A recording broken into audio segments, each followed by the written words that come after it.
Hello everyone, আসসালামু আলাইকুম। রামাদান মোবারক সবাইকে। পুরো রামাদান মান্থে সেহরি, রাতের খাবার বা ইফতার এগুলো নিয়ে আসলে আমরা খুব বিজি থাকি, বাট তারপরও ছোট ছোট কিছু মুমেন্ট আমি তোমাদের সাথে শেয়ার করব। আশা করি তোমাদের ভালো লাগবে।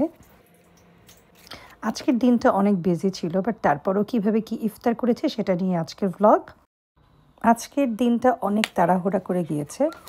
বাচ্চার স্কুলের পরে আমি ওকে ডেন্টিস্টের কাছে নিয়ে যাই, বিকজ ওর অ্যাপয়েন্টমেন্ট ছিল। অ্যাপয়েন্টমেন্ট শেষ করে আমাদের ফিরতে ফিরতে অনেক লেট হয়ে গিয়েছিল। ইফতারের আগে জাস্ট 1 ঘন্টা হাতে সময় ছিল। সো বাসায় এসে ফ্রেশ হয়ে নামাজ পড়ে সাথে সাথে কিচেনে চলে গেলাম। যেহেতু হাতে একদমই সময় নেই এবং আমার হাজব্যান্ড আসলে ইফতার অফিসে করে, তো ওকেও আমাকে ইফতার রেডি করে দিতে হবে, দেন সে চলে যাবে।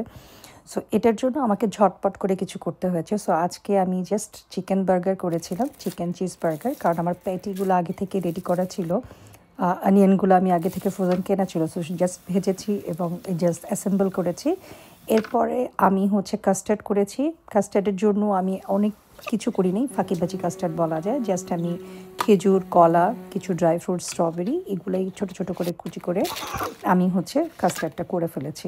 আমি ইফতারে সবসময় চেষ্টাই করি ফ্রুটসের মধ্যে মেলন বা ওয়াটারমেলন রাখার, কারণ এটা খেলে আমার কাছে মনে হয় যে আমি হাইড্রেটেড, আমার এরকম একটা ফিল হয়। এবার ইফতারে যে আজকের দিনটা বিজি বলেই আমি পেঁয়াজু বেগুনি করি নাই সেটা না। আমি নর্মাল ডেতেও এখন এ ধরনের কোনো কিছু করছি না, প্রেফারই করছি না এগুলো করার, যদিও আমার সব কিছু রেডি করা আছে। সো আমার প্ল্যান কোনো গেস্ট থাকলো বা হঠাৎ করে সপ্তাহে একদিন ইচ্ছে হলো, তখনই হয়তো এগুলো খেলাম। আদারওয়াইজ ইফতারের পরে না বেশ খারাপ লাগে। সো এটা ছিল আমার আজকের সিম্পল ইফতার। তোমাদের কেমন লেগেছে জানাবা, বাট কাস্টার্ডটা ফাঁকিবাজি করলেও কিন্তু বেশ মজা ছিল। আবারও নেক্সট ব্লগে দেখা হবে। আল্লাহ হাফেজ।